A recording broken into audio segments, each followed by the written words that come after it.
గురూజీ 72 గంటల్లోనే ఫోన్లోని అద్భుతమైన జ్యోతిష్య పరిష్కారం చూపిస్తారు.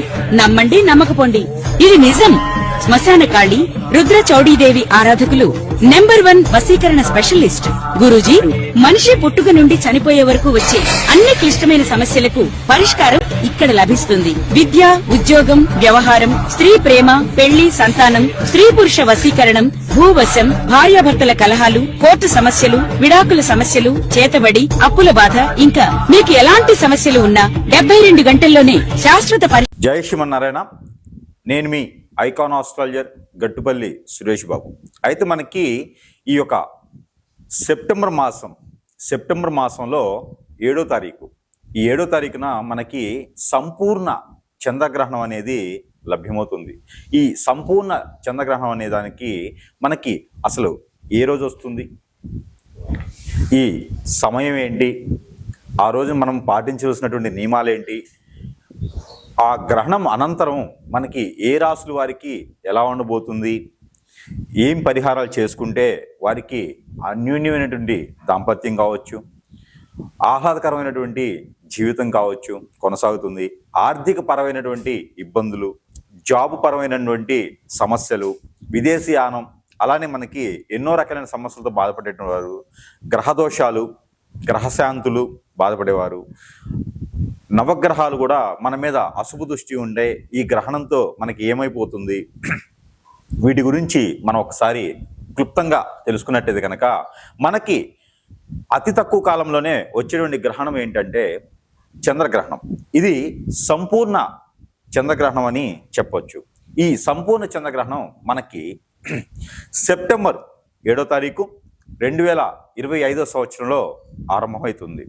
ఇది ఈ సంపూర్ణ చంద్రగ్రహణం మనకి భారతదేశ వర్తమాన ప్రకారంగా ఇక్కడ మనకి సమయం చూసినట్లయితే కనుక ఇక్కడ రాత్రి 9:50 మొదలవుతుంది. ఈ గ్రహణానికి 3 అధ్యాయాలు అంటారు. అంటే 6 గంటల అంటే 4:30 గంటల సేపు ఈ గ్రహణ అధ్యాయం అనేది ఉంటుంది.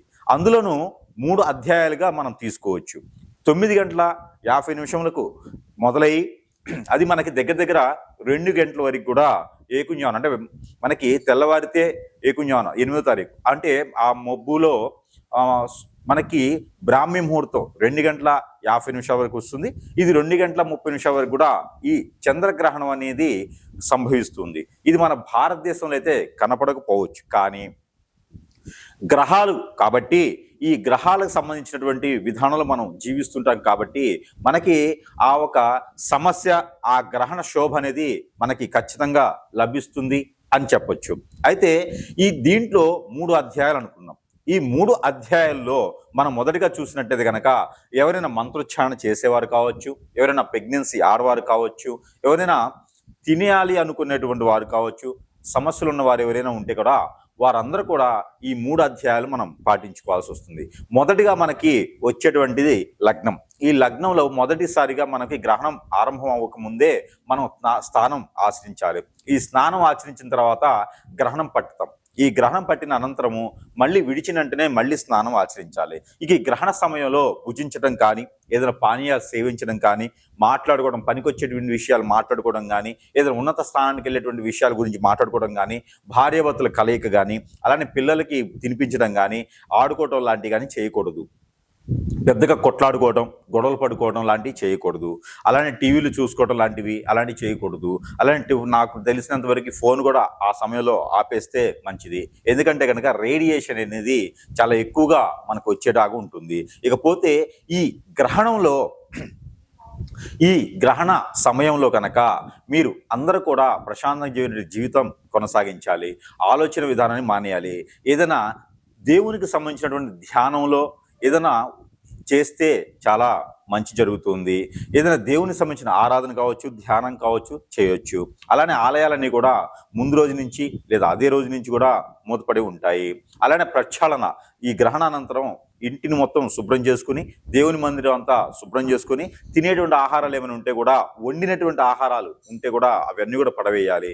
ఇంకా వాటర్లో కానివ్వండి, ఇలాగ ఫ్రిడ్జ్లో కానివ్వండి, ఇట్లా ఏమైనా ఉంటే కనుక గరిక తీసుకొచ్చి ముందు రోజు సాయం సంధ్య వేళ కన్నా ముందే, అంటే 6వ తారీఖే మీరు గరిక వేసుకుంటే మంచిది. లేదా 7వ తారీఖు సాయంత్రం 4:30 లోపు కనుక మీరు ఆ తినేటువంటి వస్తువుల మీద గరిక వేసుకోవాలి. ఇక మీరు తినాలి అనుకుంటే గరిక కింద వేసుకొని పీటలాగా దాని మీద కూర్చొని మీరు తినడం వల్ల ఇబ్బంది లేకుండా ఉంటుంది. ఇకపోతే ఆరోగ్య సమస్యలు ఉన్న వారైతే ఈ గరిక చేతిలో పెట్టుకోవడం, దగ్గర పెట్టుకోవడం చేస్తే ఆ సమస్య, రేడియేషన్ అనేది కొంతమేర లేకుండా అయితే ఉంటుంది. ఇకపోతే ఈ గ్రహణం రోజున ప్రెగ్నెన్సీ లేడీస్, ఎవరైనా ప్రెగ్నెన్సీతో ఉన్నటువంటి ఆడవారు ఉంటే కనుక వారు ఒక రోజు నుంచి ప్రసవించే వరకు కూడా ప్రెగ్నెన్సీ లేడీస్ కింద వస్తారు. కాబట్టి వారు బయట వచ్చేటువంటి వెలుతురుకి తిరగకపోవడం, ఆ రోజున 6-7 కూడా తినేయడం లాంటివి చేస్తే మంచిది. ఇక లేదు ఈ గ్రహణాలన్నీ నాకేం చెయ్యవు అనుకొని ఎవరైనా మొండిగా, మూర్ఖంగా ఇవన్నీ నాకు పట్టవు అని చెప్పేసి అని ఎవరైనా ఉంటే, ఇవన్నీ నేను నమ్మను అనుకునే వాళ్ళు ఎవరైనా ఉంటే వారు తిన్నారంటే కనుక ఆ తరువాత 6 మాసాల లోపు వారికి ఏదైనా ఆరోగ్య సమస్యలు వచ్చేలాగా ఉంటుంది. హాస్పిటల్కి వెళ్ళి టెస్ట్ చేస్తే ఏ సమస్య లేదని చెప్తారు. కానీ మీలో ఏదో ఒక తెలియని ఆందోళన, చికాకు, స్టమక్ పెయిన్ లాంటివి వస్తాయి. ఒక్కొక్కరికైతే kidney fail, liver effect, heart problems కూడా వచ్చే అవకాశాలు ఖచ్చితంగా ఉంటాయి. అందుకని ఇలాంటివన్నీ ఉన్నాయి, ఇవన్నీ నమ్మాలి, నమ్మి చేసుకుంటే మంచిది. ఇకపోతే వీటన్నిటికీ సంబంధించి ఈ పరిహారాలు కూడా ఉంటాయి. ఏ రాశి వారు ఎలాంటి పరిహారాలు చేసుకోవడం ద్వారా ఈ యొక్క సెప్టెంబర్ మాసం 2020 సంవత్సరం 7వ తారీఖు వచ్చేటువంటి గ్రహణం ద్వారా వచ్చేటువంటి అశుభ దృష్టి నుంచి శుభ దృష్టిగా ఏ రాశి వారు మలుచుకోవడం వలన వారికి మంచి జరుగుతుంది అనేది ఒకసారి మనము చూద్దాం.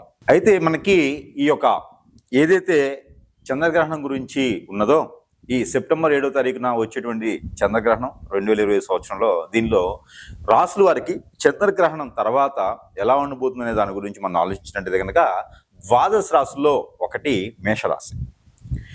ఈ మేషరాశి వారికి ఈ చంద్రగ్రహణానికి సంబంధించినటువంటి దాని తర్వాత వచ్చేటువంటి పరిణామాలు ఎలా ఉన్నాయంటే కనుక, గ్రహస్థితి ప్రకారంగా అయితే మనకి ఇప్పుడు ఆల్రెడీ బుధుడు, శుక్రుడు, కుజుడు కూడా మారబోతున్నారు. కాబట్టి ఈ మారే తరుణంలో ఈ చంద్రగ్రహణం కూడా సంభవిస్తుంది. కాబట్టి ఈ 7వ తారీఖున వచ్చేటువంటి చంద్రగ్రహణం సందర్భంగా మీ దాంట్లో కూడా కొన్ని రకాల దోషాలు అయితే ఖచ్చితంగా చూపిస్తున్నాయి. మేషరాశి వారికి వారి ఇంట్లో ఉన్నటువంటి ఆడవారు, భార్య కావచ్చు, అక్కయ్య చెల్లెలు కావచ్చు, లేదా పాప కావచ్చు, అంటే మీ కూతురు కావచ్చు, లేకుంటే కనుక అంటే పెళ్లి కానిటువంటి వారికి మాత్రమే వర్తిస్తుంది.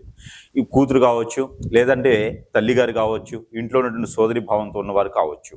ఈ మేషరాశి వారు ఉన్నారు ఆ ఇంట్లో అయితే కనుక, ఎవరైతే ఆడవారు ఉంటారో వారికైతే కొంతమేర ఆరోగ్య సమస్యలు వచ్చేటువంటి అవకాశాలు అయితే కనపడుతున్నాయి. అవి ఎలాంటివి అంటే కనుక, మైండ్ పరంగా స్ట్రెస్ ఫీల్ అవ్వటము, కోప్పడటము, గొడవలు పడటము, ఎక్కువ తినలేకపోవటము, అలానే వీరిలో ఒక సైడు హెడేక్ రావటము, సైనస్ ప్రాబ్లం రావటము, ఇలాంటివి అయితే ఖచ్చితంగా కనపడుతూ ఉన్నాయి. సడన్గా జలుబు, దగ్గులు లాంటివి రావటము, అలాంటి ప్రాబ్లమ్స్ అయితే కనపడుతున్నాయి. కాబట్టి వారికి ఆ ప్రాబ్లమ్స్ కూడా రాకుండా ఉండాలి అనుకుంటే కనుక ఒక చిన్నపాటి పరిహారాలు అయితే ఉంటాయి. అలానే వీరి జీవితం మరొకటి ఏంటంటే కనుక, గ్రహణం అయిపోయిన తర్వాత మీకు జీవితం కూడా కొంతమేర బాగుంటుందని చెప్పవచ్చు. ఆర్థిక పరమైనటువంటి ఇబ్బందులు, ఆరోగ్యపరమైనటువంటి సమస్యలు, ఏది మేషరాశి వారికి ఆర్థికపరమైన ఇబ్బందులు, ఆరోగ్యపరమైనటువంటి సమస్యలు కూడా కొంతమేర మెరుగుపడతాయి. అలానే ఈ యొక్క రాశి వారు ఎవరైతే ఉన్నారో మేషరాశి వారు, ఈ మేషరాశి వారికి అత్యంత సన్నిహితమైనటువంటి స్నేహితులు ఎవరైనా ఉన్నారు అంటే వారితో గొడవలు అవటం లాంటివి జరుగుతాయి. పార్ట్నర్షిప్ లాంటివి ఎవరైనా ఉన్నారు అంటే, ఎప్పుడు మీతో కలిసి ఉండేటువంటి వ్యక్తులు ఎవరైతే ఉంటే వారితో ఖచ్చితంగా గొడవలు అయితే అవుతాయి. కాబట్టి మనం కొంతమేర అరవకుండాను, సైలెంట్గాను, నెమ్మదిగాను, ఆలోచన లేకుండాను ఉండలేకుండా మనం కొంతవరకు నెమ్మదిగా ఉండాలి, ఓర్పుతో ఉండాలి. వారు ఏదైనా జారి మాట్లాడినా కూడా మీరు పెద్దగా మాట్లాడకుండా ఉంటే సరిపోతుంది.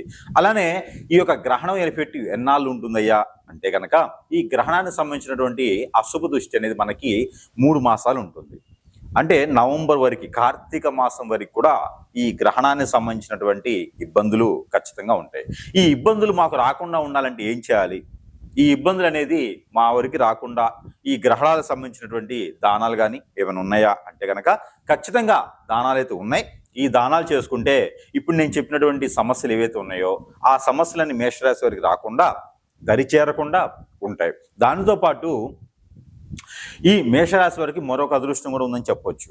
అన్ఎక్స్పెక్టెడ్గా ఎవరైనా కలిసి, బంధుమిత్రుల నుంచి కలిసి, వారి నుంచి వచ్చేటువంటి సంపద, పార్ట్నర్షిప్ వ్యాపారాల్లో నాకు పార్ట్నర్ కావాలని మిమ్మల్ని గుర్తించి, మీ యొక్క టాలెంట్ని గుర్తించి మీకు ఒక అవకాశం కల్పిస్తామని చెప్పి వచ్చేవారు మీ దగ్గరికి చాలామంది ఉన్నారు.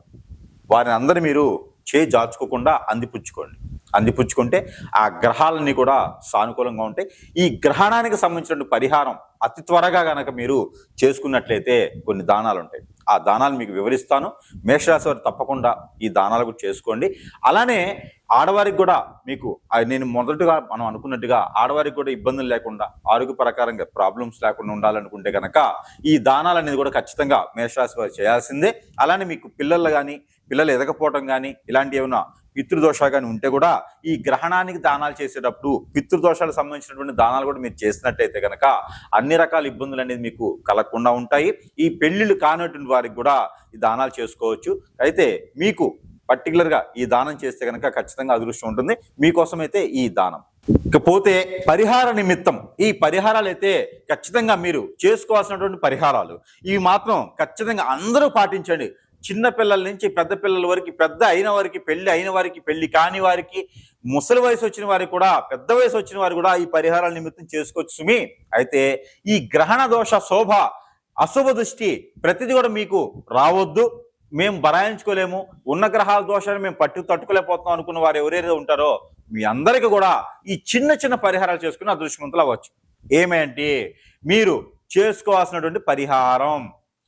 ఆవు పాలు కానీ గేదె పాలు కానీ ఒక 1/2 లీటర్, అంటే 1/2 లీటర్ అంటే 400 ml లేదా 455 ml వస్తుంది మామూలుగా లెక్క ప్రకారంగా. అయితే అవి ఒక 1/2 లీటర్ పాలు తీసుకొని ఆ పాలలో దానిమ్మ పండు రసం కలపాలి, పాలలో అరటిపండు రసం కలపాలి, ఆ పాలలో బియ్యం గ్రైండ్ చేసి ఆ ఒక పేస్ట్ కలపాలి, దాంతోపాటు బెల్లం పేస్ట్ చేయండి, కలపండి. ఈ మిశ్రమాన్ని తీసుకొని నవగ్రహాల మీద అభిషేకం, ఈ మిశ్రమాన్ని తీసుకొని ఎంతెంత అంటారా, ఒక 50 గ్రాములు చాలు, సర్దివాసాన్ని. ఈ మిశ్రమాన్ని తీసుకొని ఎక్కడైనా నాగపడిగలుంటే అభిషేకం, లేదు మన సమీప దూరంలో దొరకట్లేదంటారా, ఏదైనా గురువారం రోజున, గ్రహణం అనంతరం వచ్చేటువంటి గురువారం లేదా రెండో గురువారం రోజున కనుక మీరు రావి చెట్టు మొదటిలో కనుక ఈ మిశ్రమాన్ని ఉంచాలి, చెట్టు చుట్టూ తిరుగుతూ పోయాలి. లేదు అనుకుంటే ఏదైనా సరే మీకు ఈ రావి చెట్టు అందుబాటులో లేదు అనుకుంటే కనుక శివాలయంలో శివుని విగ్రహం మీద, ఆ శివలింగం మీద కూడా ఈ అభిషేకాన్ని చేయొచ్చు. ఇది కనుక మీరు పాటించండి, ఖచ్చితంగా ఆ గ్రహణానికి సంబంధించినటువంటి దోషం ఏదైతే ఉందో పటాపంచలైపోతుంది. ఇక గ్రహాలకు సంబంధించి అంటారా, అవి మెల్లమెల్లగా చేసుకోవచ్చు. దానికి సంబంధించినటువంటి పరిహారం కూడా ఉన్నది. అది ఏంటంటే, ఒక శనివారం రోజున లేదా మంగళవారం రోజున ఉదయం సమయంలో నవగ్రహాల చుట్టూ 11 ప్రదక్షిణాలు చేయండి. గ్రహానికి సంబంధించినటువంటి పరిహారం ఇది. 11 ప్రదక్షిణాలు చేస్తూ నవధాన్యాలు 100 గ్రాములు, తెల్ల ఆవాలు 100 గ్రాములు, నల్ల నువ్వులు 100 గ్రాములు తీసుకొని పట్టిక కూడా తీసుకోండి. అంటే పట్టిక బెల్లం, మిశ్రీ అంటారు, కండ చక్కెర మిశ్రీ పట్టిక బెల్లం అంటారు కదా, అది తినేది తీపిది, అది కూడా చిన్నగా దొరుకుతాయి, లేదా పెద్దది తెచ్చుకుని ముక్కలు కొట్టుకోండి. ఇవన్నీ మిశ్రమం కలిపేసి నవగ్రహాల చుట్టూ 11 ప్రదక్షిణాలు చేస్తూ గ్రహాల దోషం పోవాలి గురువు గారు, గ్రహాలకు మొక్కుకుంటూ రాహువు, కేతువు, శుక్రుడు ఇలాగా, రవి, శని ఇలా అనుకుంటూ 11 ప్రదక్షిణాలు చేస్తూ ఇవి వాటి మీద ఉంచండి. ఉంచుతూ ప్రదక్షిణాలు అయిన తర్వాత ఒక 56 రూపాయలు కూడా ఆ గ్రహాల మీద పెట్టండి.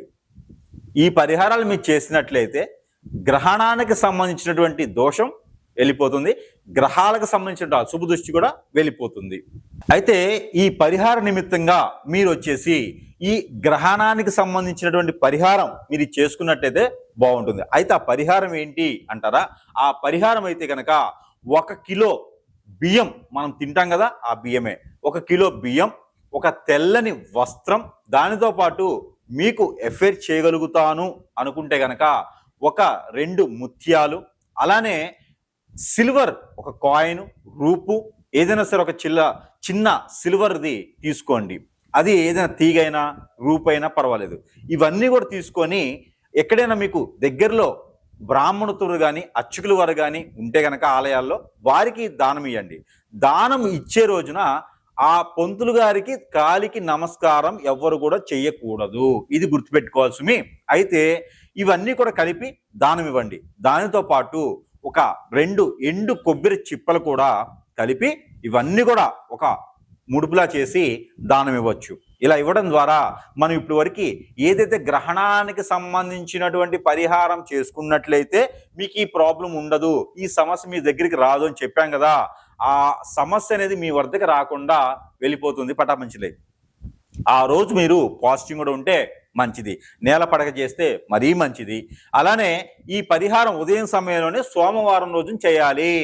ఈ సోమవారం రోజు నీ పరిహారం చేసుకుంటూ శివాలయం దగ్గర ఉంటే అక్కడ శివాలయం ఉన్నా, అమ్మవారు ఉన్నా, లేకపోతే విష్ణు ఆలయం ఉన్నా, ఆంజనేయ స్వామి ఉన్నా, సాయిబాబా ఉన్నా కూడా ఆ రోజు మీకు కుదిరితే కనుక అభిషేక, అర్చన, హోమ, యజ్ఞ, యాగ, జపం ఏదైనా సరే కూడా చేయండి.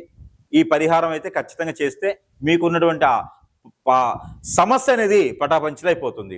దానితో పాటు మరొక పరిహారం ఇది ఏమిటంటే కనుక, ఎక్కడైనా ఆలయాల వద్ద అడుక్కునేటువంటి ఆడవారు ఉంటారు, వారు చిన్నవారున్నా పెద్దవారున్నా, ఒక 3 లేదా 4కి ఏదో ఒక కలర్ ఉన్నటువంటి శారీ, బ్లౌజ్ పీస్, ఒక 2 రకాల ఫ్రూట్స్ తీసుకుని వెళ్ళి, అమ్మ నవగ్రహాల దోషాలు అది వాళ్ళ ముందు అనుకోకూడదు, మన మనసులో అనుకోవాలి.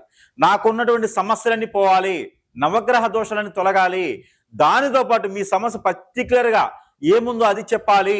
దానితో పాటు మీరు ఈ గ్రహానికి సంబంధించినటువంటి దోషాలే కాకుండా గ్రహణానికి సంబంధించిన దోషం కూడా అని అనుకొని ఆ 3 లేదా 4కి ఒక శారీ, ఒక బ్లౌజ్ పీసు, దానితో పాటు ఒక 2 రకాల ఫ్రూట్స్ తీసుకొని వెళ్ళి ఆమె ఒళ్ళో పెట్టేసి నమస్కారం చేసి వచ్చేయాలి.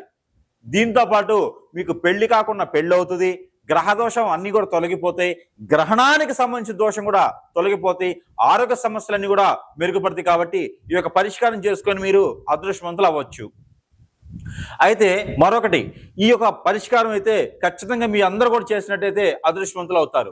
దాంతో ఏమిటంటే కనుక పాలు, గేదె పాలు కానీ ఆవు పాలు కానీ తీసుకొని ఒక 1/2 లీటర్ పాలు, ఆ పాలలో కనుక అరటిపండుతో పాటు మీరు అరటిపండు పాలుతో పాటు మీరు తేనె, పన్నీరు ఇవన్నీ కూడా కలిపి, కుంకుమ పువ్వు ఇవన్నీ కూడా కలిపేసి తెల్ల ఆవాల చూర్ణం, అలానే మీకు గసగసాల చూర్ణం కూడా కలపాలి. దాంట్లో కండ చక్కెర కానీ బెల్లం కానీ వేయాలి.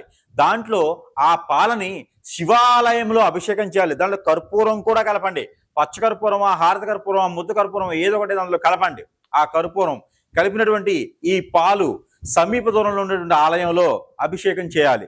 దీనితో పాటు తవలపాకులు కూడా స్వామివారికి సమర్పించాలి. ఇలా చేసినట్లయితే కనుక మీకు ఈ గ్రహానికి సంబంధించినటువంటి దోషం పటాపంచలైపోతుంది. ఈ యొక్క చిన్న పరిహారాలు చేసుకొని అదృష్టవంతులు అవ్వచ్చు. ఈ పరిహారాల్లో ఏ ఒక్కటి చేసినా కూడా మీకు అన్ని రకాల అశుభం పోతుంది, శుభదృష్టి మీ మీద ఉంటుంది, గ్రహాల యొక్క అనుగ్రహం మీ మీద ఉండేసి ఈ గ్రహణ అశుభ దృష్టి తొలగేసి అదృష్టవంతులు అవ్వచ్చు. కాబట్టి ఈ పరిహారం మీకోసం. జై శ్రీమన్నారాయణ.